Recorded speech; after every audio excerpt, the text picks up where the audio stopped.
पीले दांत वाली बहू। रंजना कभी ब्रश नहीं करती थी। उसे कितनी बार उसके माँ बाप ने डांटा, लेकिन उसका कोई असर उस पर होता ही नहीं था, जिस कारण से उसके दांत पीले पीले हो जाते हैं। शादी के बाद। अरे बहू, वैसे तो तुझ में कोई कमी नहीं है, पर तेरे दांत इतने पीले कैसे हैं बेटा? कैसे मतलब? कोई सर्जरी थोड़ी ना कराइए। वो तो क्या नाम, मैं ब्रश नहीं करती थी तो पीले हो गए। अब क्या करूं? आप कहें तो लाल करवा लूं या फिर काले? यार ये क्या है, क्यों माँ से लड़ रही हो? लड़ रही हूँ? अरे मैं लड़ रही हूँ या ये बोल रही है कि दांत पीले हैं, पीले। अरे तपस्या थोड़ी ना की है इन्हें पीले करने के लिए। बकायदा ब्रश नहीं किया है 20 साल तक, तब जाकर। छी, कैसी बात कर रही हो? ये उस वक्त तो पीले नहीं थे जब हम लोग तुम्हें देखने आए थे। अरे तब साफ करवा लिया होगा डेंटिस्ट के पास जाकर। अब देखो कैसे पीले पीले लग रहे हैं। रंजना सास की तरफ गुस्से से देखती है। फिर शुरू हो गई पीले पीले पीले। अरे पीले तो तब भी थे जब मेरे हाथ का रसगुल्ला उड़ा उड़ा कर खा रही थी और बोल रही थी, लड़की नहीं गुणों का खजाना दे रहे भाई साहब आप। खैर, अब वो लोग करते भी तो क्या करते, पीले दांत वाली बहू पल्ले पड़ी थी तो झेलना तो था ही। एक दिन कीर्तन में रंजना गाना गा रही थी। अरे कमला बहन, माँ का द्वार है, यहाँ तो सब शुद्ध होकर आते हैं, फिर अपनी बहू को ब्रश भी नहीं करवाती तुम। दूर से पीले पीले दांत भक्ति में बाधा उत्पन्न कर रहे हैं। अरे कोई 2 साल की बच्ची थोड़ी ना लेकर आई हूँ मैं बहू बनाकर।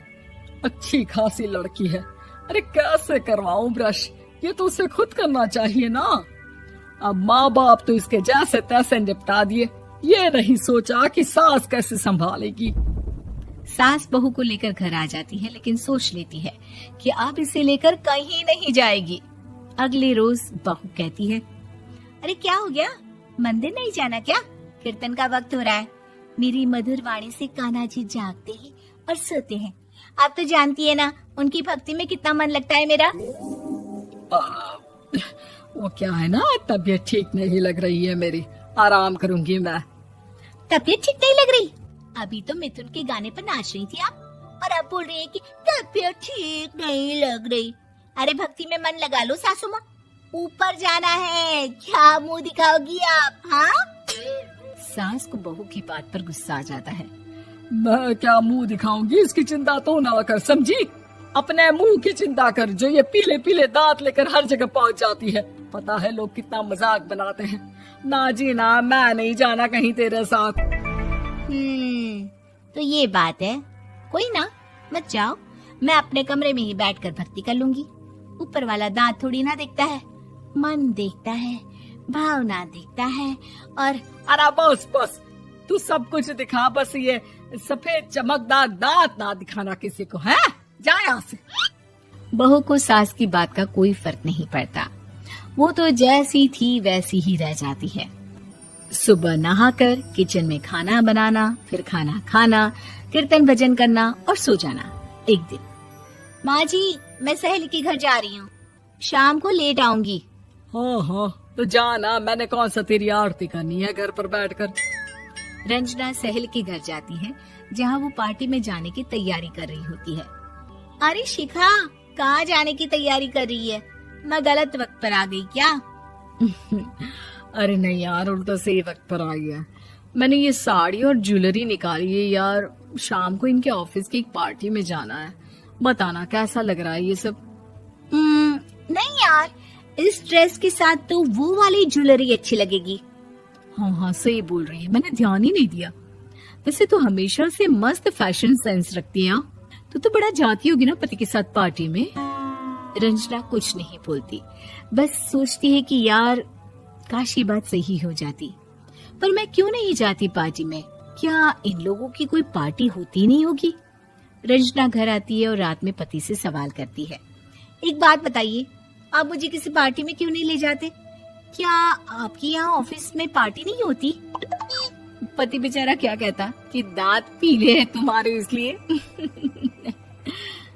अरे कोई पार्टी होती नहीं हम लोगों के ऑफिस में, तो कहाँ से लेकर जाऊं? और मार्केट, मॉल, कहीं वीकेंड घूमना, कहीं तो। अरे यार, सारे हफ्ते में एक छुट्टी मिलती है, तो सोचता हूँ कि आराम ही कर लूं। क्यों? रंजना मन मार के रह जाती है। पहले कभी सास के साथ मंदिर जाया करती थी, लेकिन वो भी सास ने ले जाना बंद कर दिया। घर बैठी बैठी रंजना बोर हो जाती है। तभी उसे आइडिया आता है और वो मायके जाने का सोचती है। सासू माँ, 2 दिनों के लिए मम्मी के घर जा रही हूँ। अच्छा ठीक है, आराम से जा। और हाँ, माँ से कुछ अच्छी आदत सीख कर आना कि कैसे शरीर के हर भाग की तरह दांतों की सफाई भी जरूरी होती है, समझी? शुरू हो गई ना आप। वो लोग आपकी तरह नहीं है कि छोटी छोटी बात का बतंगड़ बना दे। उन लोगों के लिए मैं मायने रखती हूँ, ना कि मेरे पीले पीले दांत। रंजना माँ को बिना बताए उन लोगों को सरप्राइज देती है, लेकिन जैसे ही वो दरवाजे पर पहुँचती है, अंदर देखती है कि घर वाले कहीं जा रहे होते हैं। अब माँ, काश रंजना दीदी के दांतों वाली प्रॉब्लम नहीं होती, तो वो भी हम लोगों के साथ चलती ना बुआ जी की बेटी की शादी में। हाँ बेटा, लेकिन अब उसे कौन समझाए कि उसको उसके पीले दांत नहीं दिखते, लेकिन उसके आसपास के लोगों को कितना एम्बैरेसिंग फील कराते हैं। मुझे तो कितनी बार उसके स्कूल की टीचर ने शिकायत की कि उसके साथ कोई लड़की बैठना भी नहीं चाहती, और ना ही कॉलेज में कोई उससे बात करना चाहता था। लेकिन पता नहीं क्यों उसे ये बात समझ में ही नहीं आती। कोई कमी नहीं है उस लड़की में, बस यही कि दांत पीले हैं। वो तो भला हो जीजा जी और उनकी माँ का, जो दीदी को जैसी है वैसे ही रखा हुआ है। रंजना को अपने घर वालों की बात सुनकर बहुत दुख होता है। वो सोचती है कि वो क्या करे, लेकिन फिर वो सीधा डेंटिस्ट के पास जाती है, अपने दांत चमकाती है और कसम खाती है कि वो रोज ब्रश करेगी। अरे क्या हो गया? तुम तो 2 दिनों के लिए गई थी ना, पर कोई ना, अच्छा है, चलो आ गई तो। रंजना सास के सामने आकर खड़ी हो जाती है और पूरी स्माइल करती है, उसके चमकदार दांतों को दिखाती हुई। हैं? चले मंदिर। माँ, मुझे माफ कर दीजिए, मैंने आप लोगों को बहुत एम्बैरेसिंग फील करवाया। मैं आज से रोज ब्रश करूंगी।